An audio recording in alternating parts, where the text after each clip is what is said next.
નમસ્કાર વિદ્યાર્થી મિત્રો, આપ સૌનું મારી યુટ્યુબ ચેનલ ભૌમિક પ્રજાપતિમાં હાર્દિક સ્વાગત છે। વિદ્યાર્થી મિત્રો, આપણે ધોરણ 9 વિષય વિજ્ઞાનમાં અભ્યાસ કરી રહ્યા છીએ, જેમાં આપણે પ્રકરણ નંબર 9 બળ અને ગતિના નિયમો વિશે ભણીએ છીએ। આ પ્રકરણમાં આપણે વિદ્યાર્થી મિત્રો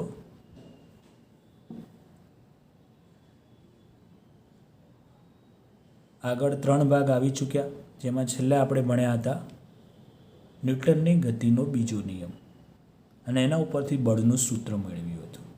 બસ તો એના વિશે જ આજે આગળ શરૂ થાય છે એ ટોપિકથી જ કે બળનું સૂત્ર લખી એ સૂત્ર પરથી વ્યાખ્યા અને વ્યાખ્યા પરથી એકમ લખો। ચલો, તો આપણે બળનું સૂત્ર મેળવ્યું હતું ગયા લાસ્ટ ભાગમાં કે F બરાબર ma। F એટલે બળ, m એટલે દળ, e એટલે પ્રવેગ। એટલે વ્યાખ્યા શું થાય? દળ અને પ્રવેગના ગુણાકાર, એટલે ગુણાકારને આપણે કહીએ છીએ ગુણનફળ, એને બળ કહે છે। તો વ્યાખ્યા શું બનશે? પદાર્થના દળ અને પ્રવેગના ગુણનફળને બળ કહે છે। કમ્પ્લીટ ખ્યાલ આવી ગયો છે? બીજી આના પહેલાં પણ બળની એક વ્યાખ્યા આવી ગઈ।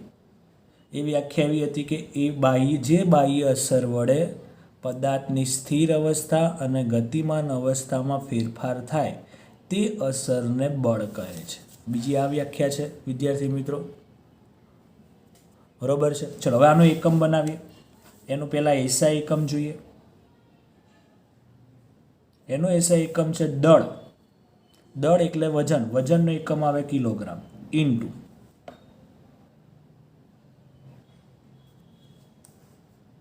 પ્રવેગ, પ્રવેગનો એકમ છે મીટર પ્રતિ સેકન્ડ સ્ક્વેર, અથવા આ બંનેને ગુણીએ એટલે બોલાય છે ન્યૂટન।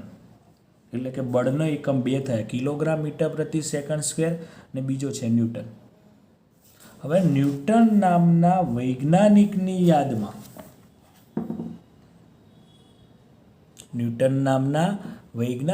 યાદમાં એકમ આપવામાં આવ્યો છે, બરોબર છે?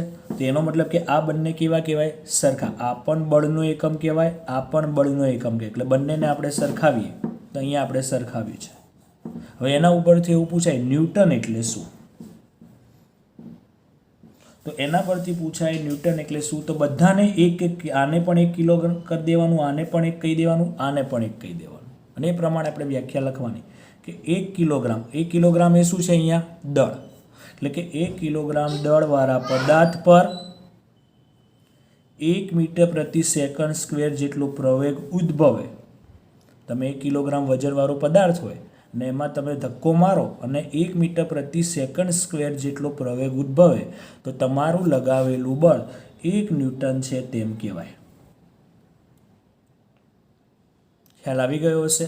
કમ્પ્લીટ। બીજું વિદ્યાર્થી મિત્રો એક જાણવા જેવું છે, એ તમને મારે કહેવાનું છે ખાસ। હવે તમને એમ પૂછાય કે એમકેએસમાં એકમ લખો। એમકેએસ એટલે કે કિલોગ્રામ સેકન્ડ અને મીટરમાં એકમ લખો, બળની વાત છે। તો સૂત્ર આવશે 1 કિલોગ્રામ મીટર પ્રતિ સેકન્ડ સ્ક્વેર, જેને તમે કીધું ન્યૂટન। પછી તમને એવું પૂછાય સીજીએસમાં એકમ લખો। સી એટલે સેન્ટીમીટર, જી એટલે ગ્રામ અને એસ એટલે સેકન્ડ। તો એનું મતલબ શું થઈ જશે? કિલોગ્રામની જગ્યાએ ગ્રામ થઈ જાય, મીટરની જગ્યાએ સેન્ટીમીટર થઈ જાય, અને સેકન્ડ તો એમના એમ રહે, અને એને કહેવાય ડાઇન, DYNE, ડાઇન। ક્લિયર? ખ્યાલ આવી ગયો હશે બધાને? જો વિદ્યાર્થી મિત્રો હું તમને ફરીથી સમજાવું છું અડધેથી, કે તમને એવું પૂછાય, પહેલાં તો આપણે ફરીથી જોઈએ 1 ન્યૂટન બરાબર કેટલા થાય? 1 કિલોગ્રામ મીટર પ્રતિ સેકન્ડ સ્ક્વેર, જેને એમકેએસમાં એકમ કહેવાય। આ જસ્ટ જાણવા માટે છે। પછી 1 ડાઇન, ડાઇન એટલે કે જે કિલોગ્રામ છે ગ્રામમાં થઈ જાય, જે મીટર છે સેન્ટીમીટરમાં થઈ જાય, સેકન્ડ તો એમના એમ રહે, એને કહેવાય સીજીએસ એકમ। સીજીએસ એટલે સેન્ટીમીટર, ગ્રામ અને સેકન્ડ। અને આ કોની વાત થાય છે? બળના એકમ। હવે તમને એવું પૂછાય 1 ન્યૂટન બરાબર ખાલી જગ્યા ડાઇન. ચલો 1 ન્યૂટન એટલે કેટલા લખો તમે? ઉપર લખ્યું છે 1 કિલોગ્રામ મીટર પ્રતિ સેકન્ડ સ્ક્વેર. તમારે ડાઇનમાં ફેરવવાનું કીધું છે. ડાઇનમાં એટલે કે કિલોગ્રામને સેકન્ડમાં, મીટરમાં, ગ્રામમાં ફેરવો તો 1000 ગ્રામ થાય. મીટરને સેમીમાં ફેરવો તો 100 સેમી થાય. અને સેકન્ડ તો એમના એમ. ચલો 1000 એટલે કેટલા લખાય? 10^3. 100 એટલે કેટલા લખાય? 10^2 સેન્ટીમીટર પ્રતિ સેકન્ડ સ્ક્વેર. ગ્રામ અને આ બંનેને ભેગા કરી દો અને આ બંનેની ઘાતનું કેવો થાય? સરવાળો થશે એટલે શું થશે? 10^3 ને 10^2 એટલે 10^5 ગ્રામ સેન્ટીમીટર પ્રતિ સેકન્ડ સ્ક્વેર. એટલે 1 ન્યૂટન બરાબર પડશે 10^5 અને આની જગ્યાએ શું લખાય? ડાઇન. આમ બને 1 ન્યૂટન બરાબર 10^5 ડાઇન. અને તમને ઊંધું પૂછાય 1 ડાઇન બરાબર કેટલા ન્યૂટન? તો આ પદ સામે જાય એટલે ઘાત બાદ બાકી થઈ જાય. 10^5 -5 ન્યૂટન. 1 ન્યૂટન બરાબર ડાઇન પૂછાય તો 10^5 અને 1 ડાઇન બરાબર ન્યૂટન પૂછાય તો 10^-5. ખ્યાલ આવી ગયો હશે દરેક વિદ્યાર્થી મિત્રોને? ખાસ ખબર પડી ગઈ હશે. તો હવે જોઈએ આપણે આગળ. બળનો આઘાત એટલે શું? તેનું સૂત્ર અને એકમ જણાવો. બળનો આઘાત એટલે અહીંયા આપણે બળની અસર લેવાની છે. તો બળનો આઘાતનું સૂત્ર વ્યાખ્યા થશે બળ અને તે દરમિયાન લાગતું સમય. તમે ધીમે ધીમે બળ લગાડો છો કે વધારે લગાડો છો, એ બળને અસર કરવા માટે કેટલો સમય લાગે છે એ સમયના ગુણાફળ એટલે કે ગુણાકારને બળનો આઘાત કહે છે. બળ અને તે દરમિયાન લાગતા સમયના ગુણનફળને બળનો આઘાત કહે છે. આથી બળનું આઘાતનું સૂત્ર શું બનશે? બળ ગુણ્યા સમય. બળ એટલે F, સમય એટલે T, જેને તમે ડેલ્ટા P પણ કહી શકો. ડેલ્ટા P એટલે અહીંયા મેં લખ્યું છે વેગમાનનો ફેરફાર. ન્યૂટનની ગતિનો બીજો નિયમ જોશો એટલે તમને આ ખ્યાલ આવી જશે. બરોબર કે આપણે ન્યૂટનની ગતિના ફેરફાર કીધું કે પદાર્થ પર લાગતું બળ વેગમાનના સરવાળા ફેરફારના સમય દર જેટલું, એટલે અહીંયા ગુણાય એટલે આવ્યું એટલે F ગુણ્યા T, એટલે આપણે એને શું કીધું? આઘાત. બળનો આઘાત એ સદિશ રાશિ છે.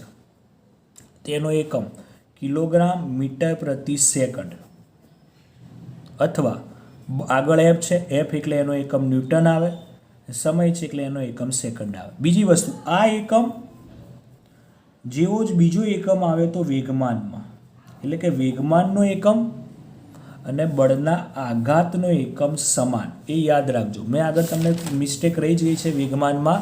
આગળ વેગમાનના લાસ્ટ વિડીયોમાં અહીંયા સ્ક્વેર હતું, એ સ્ક્વેર આવશે નહીં. બરોબર? એટલે જો વેગમાનનો એકમ પણ છે કિલોગ્રામ મીટર પ્રતિ સેકન્ડ અને બળના આઘાતનો પણ એકમ છે કિલોગ્રામ મીટર પ્રતિ સેકન્ડ. એટલે એવું એક માર્ક્સમાં પૂછાય છે કે વેગમાનનો એકમ બીજી કઈ રાશિના એકમ જેવો છે? તો બળનો આઘાત. એવું પણ પૂછાય બળનો આઘાતનો એકમ બીજી કઈ રાશિના એકમ જેવો છે? તો તમે શું કહેશો? વેગમાન. કમ્પ્લીટ છે? ખ્યાલ આવી ગયો હશે બધાને? હવે આપણે આગળ જોઈએ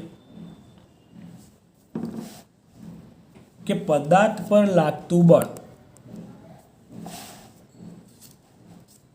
શાના પર આધાર રાખે છે? તો આપણે બળની વ્યાખ્યા ભણ્યા, બળનો આઘાત ભણ્યા. એ ઉપરથી તમે જાણી શકો એક તો બળનું મૂલ્ય એટલે કે તમે કેટલી તાકાતથી બળ લગાવો છો તે.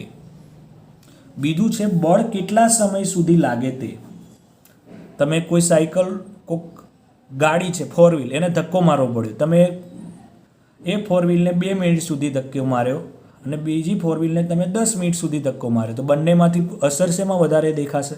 તો તમે કહેશો સાહેબ 10 મિનિટ સુધી ધક્કો માર્યો. એમ એનો મતલબ શું થયો?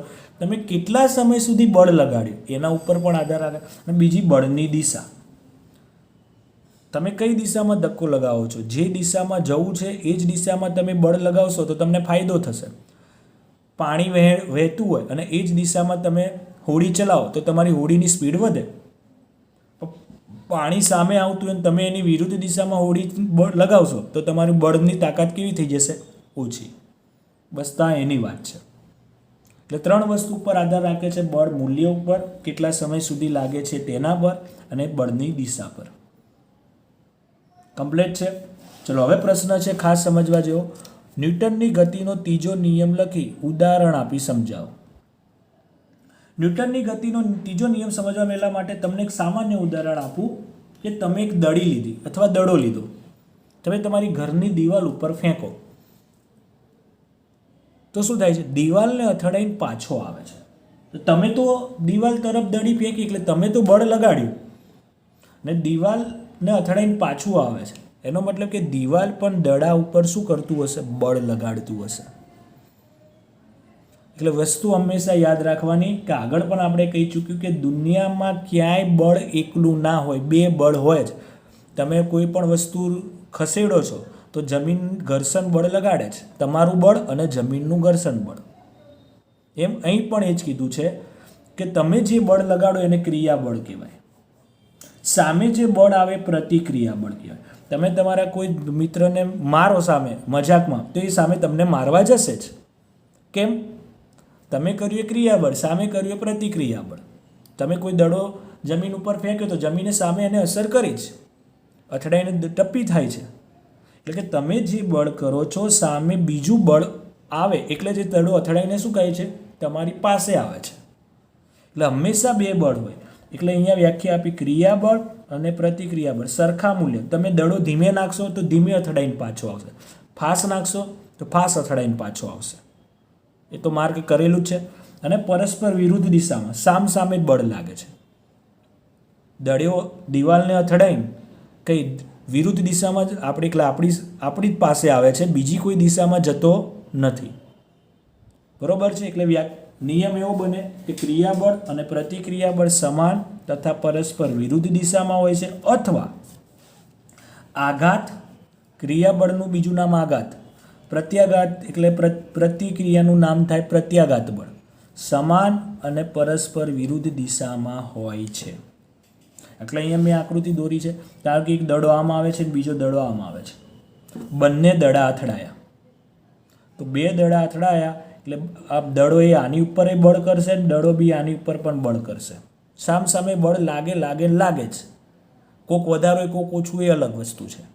તો ધારો કે અહીંયા લખ્યું છે F21 એટલે કહેવાય કે એક દ્વારા બીજા પર લાગતું બળ. F12 એટલે કે બીજા દ્વારા પહેલા પર લાગતું બળ.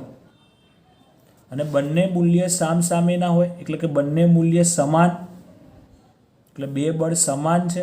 પણ વિરુદ્ધ દિશામાં એટલે બેમાંથી કોઈકને માઇનસ કરી દેવાના. તમે આ બાજુ માઇનસ લખો તો પણ ચાલે, આ બાજુ લખો તો પણ ચાલે. આમ બે બળ સમાન મૂલ્યના પણ પરસ્પર કેવા હશે? વિરુદ્ધ દિશા. દિશા બતાવે છે માઇનસ કે સામ સામે છે.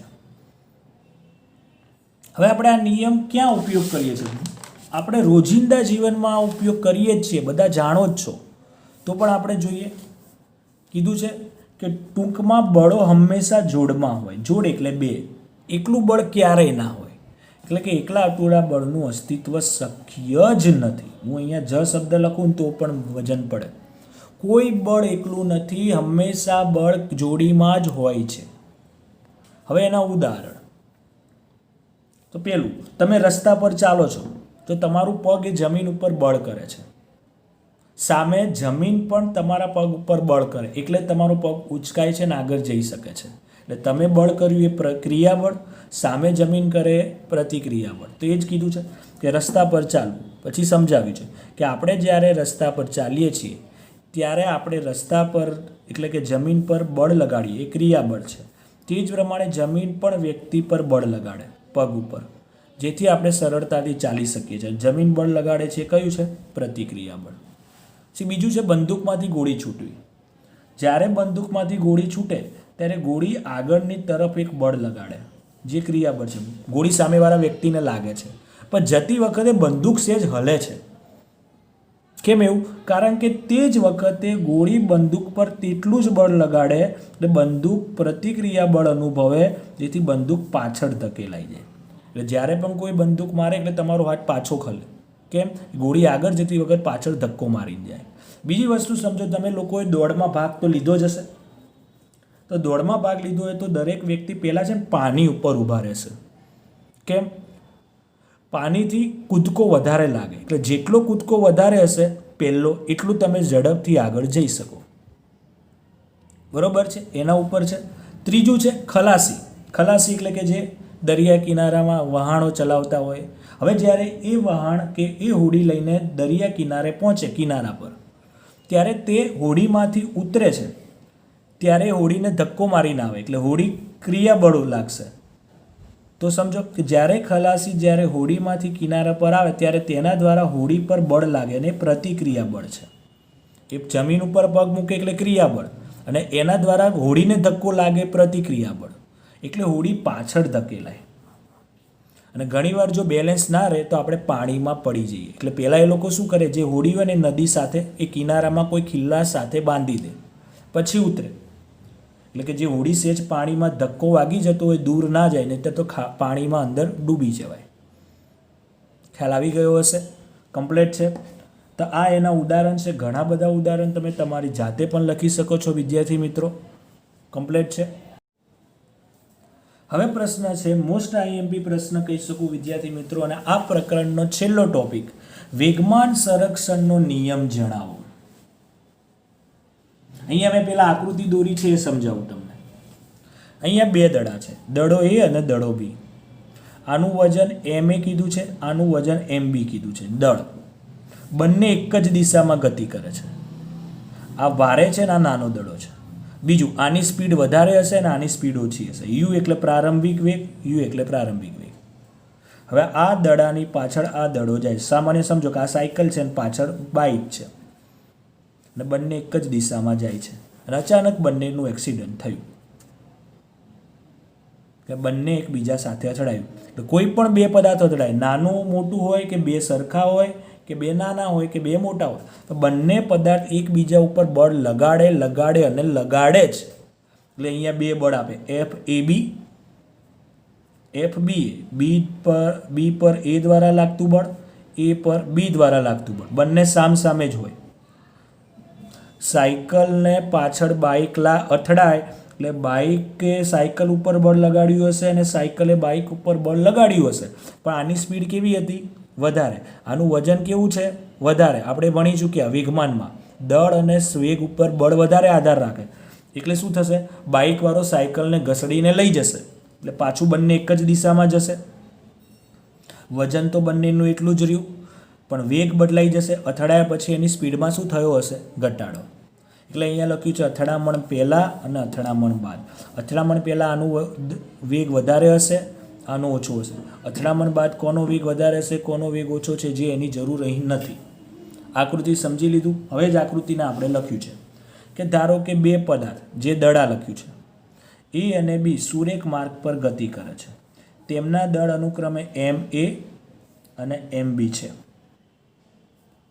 તેમનો પ્રારંભિક વેગ UA અને UB છે. અથડામણ પહેલાંનો પ્રારંભિક વેગની સંજ્ઞા U આવે, Aનો વેગ અને આ Bનો વેગ, જ્યાં UA UB કરતાં મોટો, એટલે કે દડા Aનો વેગ દડા B કરતાં વધારે છે. હવે આ બંને દડા ગતિ કરી રહ્યા છે. હવે શું થાય છે કે હવે બંને પદાર્થ T જેટલા સમય, એટલે 2 મિનિટ માટે, 5 મિનિટ માટે અથડામણ અનુભવે છે, જેથી દડા A દ્વારા B પર લાગતું બળ BA, FBA, દડા B દ્વારા દડા A પર લાગતું બળ FAB છે.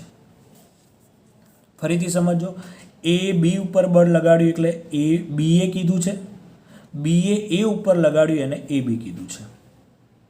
અથડાયા બાદ બંનેનો વેગ બદલાઈ જશે, એટલે દડા Aનો વેગ VA થઈ જશે અને Bનો વેગ VB થઈ જશે. અથડાયા પહેલાં UA અને UB છે, અથડાયા બાદ VA અને VB છે. ચલો હવે આપણે એવું કરીશું કે અથડાયા પહેલાં દડા Aનું વેગમાન અને દડા Bનું વેગમાન શોધીશું. અથડાયા પહેલાં એનું વેગમાન કેટલું હતું અને બીજું. તો વેગમાનનું સૂત્ર શું છે? દર ગુણ્યા વેગ. ચલો તો દડા Aનું વેગમાન, તો દડા Aનું દળ કેટલું છે? MA, અને શરૂઆતનો વેગ કેટલો છે? UA. આ U છે હો વિદ્યાર્થી મિત્રો. ચલો એવી રીતે Bનું દળ કેટલું છે? MB, અને અથડાયા પહેલાં એનો વેગ કેટલો છે યુ બી. હવે આ બંનેનું ભેગું કરી દઉં એટલે કુલ પ્રારંભિક વેગમાન એટલે અથડાયા પહેલાં બંનેનો કુલ સરવાળો થાય MAVA વત્તા MBUB MAUA વત્તા MBUB યુ લખવાનો છે. ખ્યાલ આવી ગયો. હવે એવી રીતે અથડાયા બાદ જેને આપણે અંતિમ કીધું તો સૂત્ર તો એ જ વેગમાન એટલે દળ તો એટલું ને એટલું જ છે પણ વેગ કેટલો થઈ જાય છે VA. એ રીતે દડા બીનું વેગ દળ તો MB અને વેગ કેટલો થઈ જાય છે VB. હવે અંતિમ વેગમાન એટલે આ બંનેનો સરવાળો કરીશું MAVA એને P2 કીધા છે, શરૂઆતને P1 કીધા છે. ખ્યાલ આવી ગયો હશે બધાને કમ્પ્લીટ. વિદ્યાર્થી મિત્રો મોસ્ટ IMP છે એટલે તમારે સમજવું પડશે. હવે અહીંયા શું થાય છે ન્યૂટનની ગતિના બીજા નિયમ અનુસાર FAB એનો મતલબ કે AB નો મતલબ શું થાય B દ્વારા A પર લાગતું બળ એટલે B દ્વારા A પર બળ લાગે એટલે કે A નું વેગમાન બદલાય.